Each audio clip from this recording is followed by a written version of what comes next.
अजित पवारांनी जिल्हा परिषद निवडणुकीसाठी रणनीती आखली आहे। जिल्हा परिषद निवडणुकीसाठी अजित पवार यांच्या बारामतीमध्ये बैठका सुरू आहेत, तर अनेक इच्छुक उमेदवारांच्या अजित पवार हे स्वतः मुलाखती घेणार आहेत। मंत्री दत्तात्रय भरणे आणि रुपाली चाकणकर देखील या बैठकीला उपस्थित आहेत। दौंड, इंदापूर, भोर, राजगुरुनगर अशा सर्व ग्रामीण भागातील कार्यकर्ते आणि स्थानिक नेते या बैठकीसाठी उपस्थित आहेत। तर गेली 25 वर्ष पुणे जिल्हा परिषदेवरती राष्ट्रवादी काँग्रेस पक्षाचा झेंडा आहे। पुणे जिल्हा परिषद अजित पवार यांच्यासह राष्ट्रवादी काँग्रेसची प्रतिष्ठा ही देखील आता पणाला लागली आहे। जिल्हा परिषद निवडणुकीमध्ये दोन्ही राष्ट्रवादी काँग्रेस पक्ष हे एकत्रित लढण्याची शक्यता देखील वर्तवली जाते।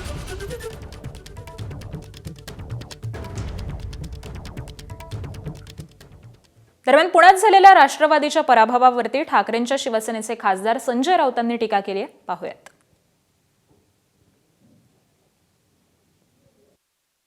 पुण्यात त्यांना लोकांनी यासाठी नाकारलं की त्यांचा दोन दगडावर पाय, ते सत्तेमध्ये सुद्धा आहेत आणि सत्तेच्या विरुद्ध, त्याच सत्तेच्या विरुद्ध लाखोल्या वाहत आहेत। तुम्ही महायुतीमध्ये सुद्धा आहात आणि महाविकास आघाडीशी युती करताय, हा काय प्रकार आहे? त्याच्यामुळे ही दोहरी नीती जी आहे, हे डबल स्टँडर्ड जे आहे, ते पुणे आणि पिंपरी चिंचवडच्या लोकांनी नाकारलं। एबीपी माझा, उघडा डोळे बघा नीट।